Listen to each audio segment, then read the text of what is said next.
as far as traffic is concerned. Now, if you're still in the humble or confines of your home, now you know how best to navigate around the roads of Kampala and the surrounding environs. He was around Mulago roundabout. It's really imperative that you continue adhering to the mask wearing and also social distancing in that regard. 2 to 3 meters is actually very, very enough. We need to ward off the contraction and the spread of this very heinous disease, the COVID-19 disease. What do you know about ULesson? Well, ULesson is our partner right here on Morning at NTV.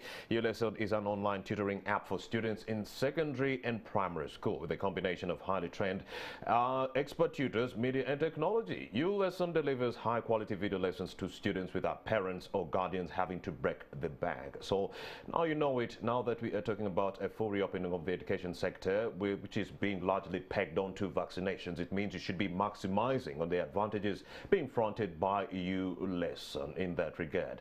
With that also being said, don't forget, yes, Mr. Tugume Nelson is watching, the CEO of Inspire Africa, and he's saying, do not forget to have a sip of Inspire Africa coffee to resuscitate your body's creative processes. In that way, you will be boosting your creativeness and visualization, because that's what we need as part of the SDGs, Sustainable Development Goals. All the young people need to be actually growing some kind of visualization to be able to come up with ideas that will transform their jurisdictions. And what you need is a cup of coffee, Inspire Africa coffee. My name is Romy Busiku. Let's also tout the importance of Huawei right here in Uganda. What have they been doing over the last couple of years? When did they set up a shop in Uganda here, and what kind of activities have they been largely engaged in moving on over the years? I have Muchala Soma Fauzia. She is the Public Relations Officer working with Huawei Uganda, and she joins me right now to understand the Huawei ICT Academy and any other activity expedited by the same. Good morning.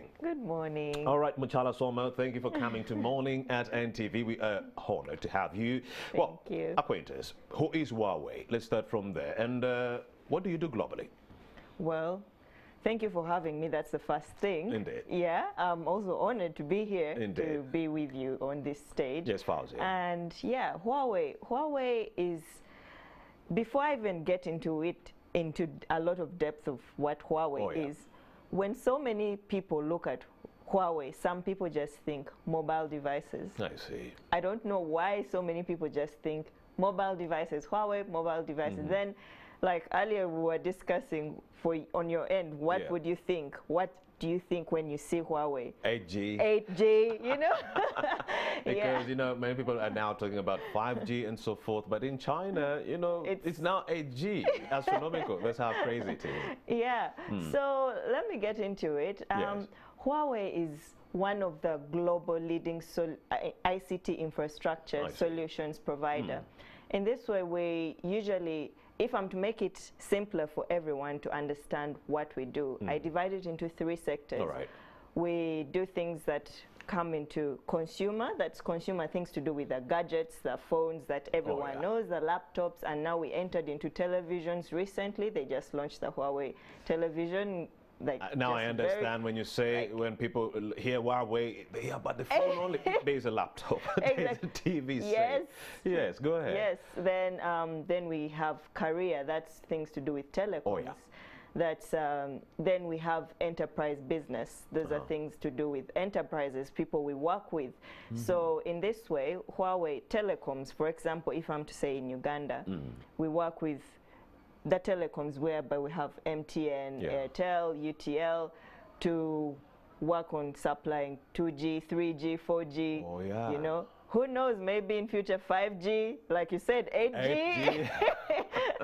Yeah. So you are the people at the, you know, forefront of actually supplying these internet to these telecom companies? Yes, yes. Okay, you're working with Airtel, MTN, and all these other telecom companies? We work with the telecom companies generally to supply the network to them, and they will be the ones to supply it to the people. Oh yeah, Yes. and you're thinking that maybe in the near future you as Huawei should also be immersed in the efforts that will ensure internet penetration. You know, lately we are at 40%. Yes. There's low internet penetration in our country. So many people, especially in the rural areas, are not on the grid. Don't you think in the near future we could see operations that is your Huawei? That's why Huawei also has 2G. That's why 2G is able to reach the rural areas. At least with 2G, that's some level of network people are able to access the internet within the rural areas. But then now you can see all the telecoms are working really hard to get to like higher levels of network levels. So the areas with 2G, 3G, 4G, and like I said, I don't know when we'll have 5G in the future, but the world is moving ahead, and we're not leaving the people in our rural areas. In Uganda in specific, if I'm to be really specific. So people in the rural areas at least have 2G. At least even you, have you been to like rural areas? Yeah, around Hoima and Bali, there's usually that 2G. That is, you know, neck breaking. Exactly. I know it could be neck breaking, but it's better than nothing. It also shows that our country as a nation is trying really hard not to leave the people in the rural areas without any sort of internet or connection, connectivity. At least you'll go and find at least one bar. At least you'll find one bar. It doesn't, it's better than nothing. It's better than going somewhere and you actually have totally nothing. Because internet has been helping many of our learners with their continued learning and so forth. Those in rural areas could not access conventional schools that were studying online. So if I have my small tablet, I can actually go ahead with my education and so forth. And there are actually now people in rural areas where there are some people who have done donations to some villages, some rural areas, smartphones, different smartphones, and they're able to still connect. You know, some people are able to get their homework on WhatsApp, you know, submit it on WhatsApp. Some schools, I don't know which schools, but some of them are able to, you know, at least still that's some sort of connectivity is able to reach those rural areas so that even the person who is in the deep village can try, like if they have the accessibility like a tablet or a smartphone which has been handed over to them, at least they're able to submit or receive some work from their teachers, or even get to learn a lot more from the internet, because the internet is helping so many people to broaden their mind on so many things. Indeed, and a viewer who is watching out there would like to ask, why is the focus too much on ICT development as far as Huawei is concerned? Why are you touting the significance of the internet now more than ever? I do know, but let's expand more for the viewer, the pandemic. Okay, first, our mission is to bring digital to every person, every home, every organization, so that we can have an intelligent world. Indeed. That is our mission as a company. So it's not just now. Huawei has always been in ICT. Maybe it's just been quiet. Maybe people haven't really heard about it so much before, but it's always been there. Huawei is a company that's based in China, in Shenzhen. And in China, it's very well known for what it does. Even in Europe, Huawei is all over Europe as well. So we have been doing various infrastructure development and network development for various countries. Like earlier you had asked how many countries are we based in. You know, we're in over 190 countries at the moment. Nearly each and every territory. Literally. Go ahead. Because of what? ICT. Everyone has realized, it's like a realization that ICT is very important to everyone. And not only COVID accelerating everything, but also before, there are some countries that already used internet for everything. I'll give an example of, say myself, let me just give an example of myself. I studied in England, whereby everything was already online. If my tutor in that week is not in the school, or he has maybe gone to another university in Italy to do some lectures, he'll still be able to, like, you know, lecture us. We're in the UK, he's in Italy. We're already doing all those things, but that was a way long time ago.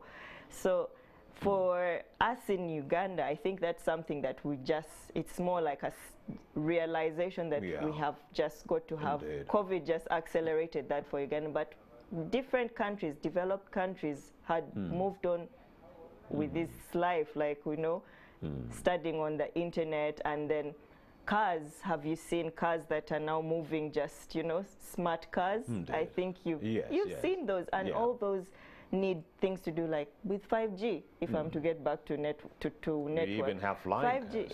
exactly. Flying Go cars. ahead. But you know, these days, these countries right now have cars that are moving on their own. Like, you don't have to actually be there to manually drive the car. But this needs 5G. Countries with the 5G infrastructure, for example.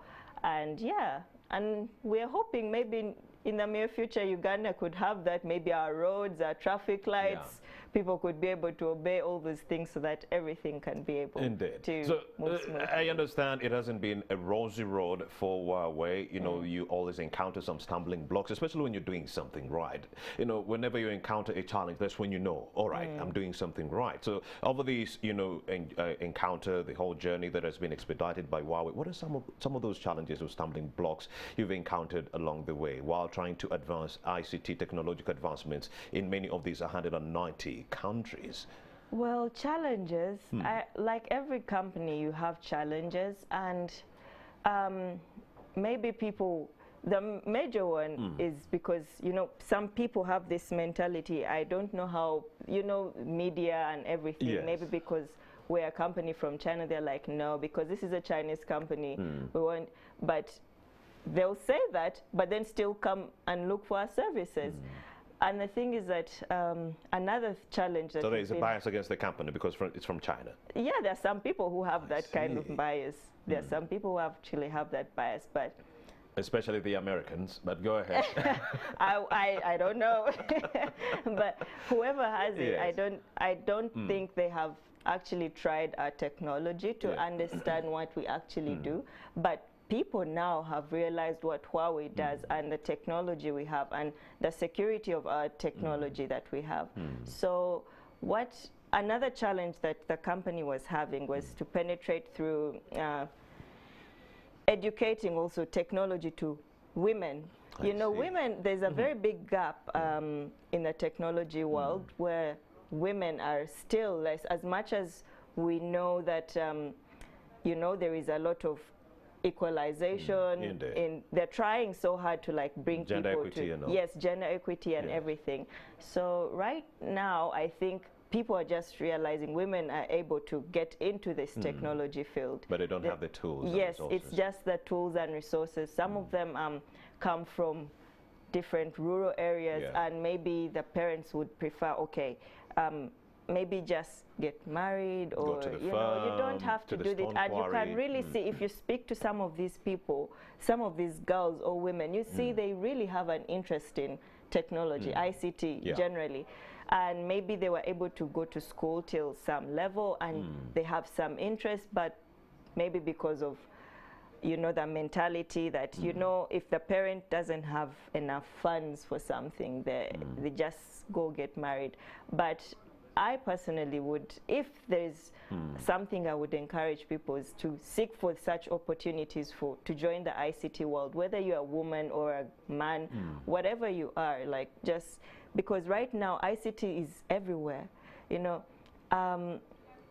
Even in law, ICT is there. You know, I don't think ICT right now is everywhere. It's everywhere. Court sessions are being done via Zoom and so forth. Exactly, virtually. And of course, you talked about ICT being taking center stage in some rural areas where it could be afforded. And I was looking at it as something that could help us clamp down on the levels of young girls who are dropping out of school. Because if she can be, she can get busy in the internet, you know, trying to look at some entrepreneurship skills, maybe on YouTube and so forth, where she can maximize on maybe her subsistence, maybe to commercial farming. We can cut down on the number of young people who are dropping out of school. So social perception and biases from communities are stopping ICT integration in our society. That is a bad thing. What other negative factors are there?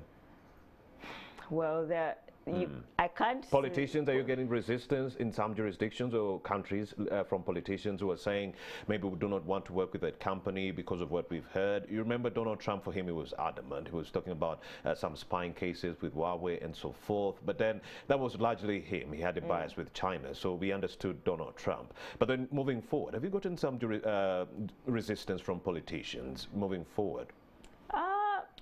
Currently, no.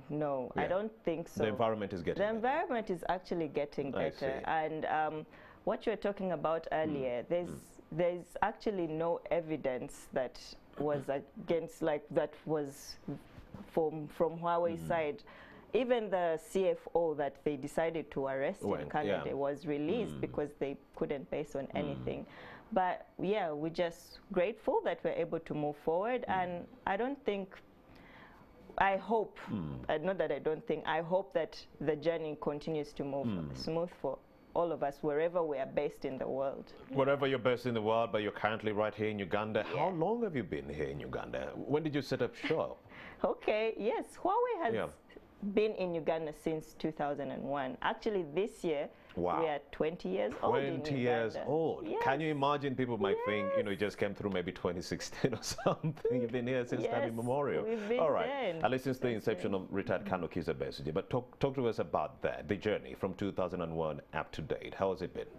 Well, from 2001 up to date, it's now 20 years, as you can say. There have been so many things that have been happening. In the first years of the company, of course, there's a lot of things to do with trying to look into the market. What's there? What do we do? What more can we bring into this country? Because by 2001, you know, we were still quite backward. Indeed. Yes. Black and white TVs. Yes, 2G. Actually, even 2G was okay for us. We were able to, you know, manage 2G. It was a blessing if you could access it back in the day. Yes. And I don't even know, but like 2000, 2001, did you have like a smartphone or something? I'm telling you that. Did you have one? It's even terrible to fathom, but smartphones came around 2005. Yeah. But go ahead. Yeah, so I think by those first years, of course, any foreign company that's coming in to settle will have some few challenges setting up and trying to get to know what people are interested in.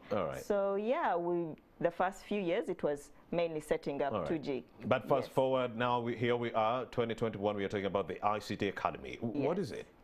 Well, first and foremost, Huawei, we have various activities that we're doing. And some of the corporate social responsibility activities that we're doing at the moment are things to do with the ICT Academy, ICT competition, and the Seeds for the Future program. These are things that we as a company are giving back to society. Yes, so you were asking, what is the ICT Academy? And I said the ICT Academy, Huawei ICT Academy, is first of all not just in Uganda. It's in every country that we're based in. I see. Yes, and it's an initiative that our founder decided to give back to the world in a way, because now in Uganda it's free to join the ICT Academy at the moment. As long as?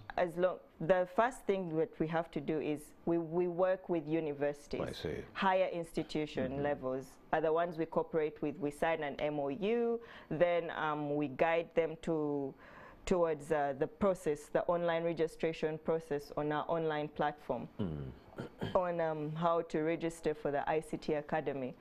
This ICT Academy will help the university, the ICT department, the tech sector of the university, to train the lecturers first with a new technology, because we can see some of the things that we have in our syllabus in the ICT could be a little either outdated or things that, you know, I don't know, I can't say it's all outdated, but some things that we need to improve on, or additional things that we have to know on top of what we already have. If you're fearing, I'll tell you unequivocally, it is outdated, and you're doing an amazing job as Huawei integrating ICT into this curriculum. Go ahead. Yes, so with that, we train the lecturers. It's called the TTT program, Train the Trainer program. Indeed. So after we train the trainers, they go through an exam that is an internationally recognized exam. If you're able to excel and pass that exam, we allow you to start training the students in your university where you're based, the new technologies. The quality of the training is exactly, yes, it's important, because if we don't train these teachers or lecturers or trainers properly, then it's upon us, because that shows we haven't actually done a good job. So our duty is to make sure we train these trainers and make sure they're able to do well and whatever they have been able to learn within the few, because usually they are short-term courses, but like crash courses, like, you know, you New go, normal. yes. So yeah, Accelerated. Yes, accelerate. So yes, if you're able to have that crash course in a very short time, and then you go ahead to train these, you excel the exam, and then you train these students, then definitely you have, that means you're also really good. All right. Muchala Soma Fawzia, Public Yes. Relations Officer from Huawei, Uganda. Many thanks for having made the time to enlighten us on what you are doing within Huawei. It's been a long journey, 20 years. Please keep on keeping on. Yeah, thank you. Yeah, thank you. Thank you. All right. Thank you. All right, you're still watching Morning at NTV away from Huawei. We are also anticipating a conversation with Mr. Philbert Baguma, the Secretary General of Uganda National Teachers Union, and also that is Mr. Lusambu Mukasa, a retired commissioner within the Ministry of Education and Sports. He's also a school owner. Well, we'll be right back with that conversation and a lot more. Don't move on.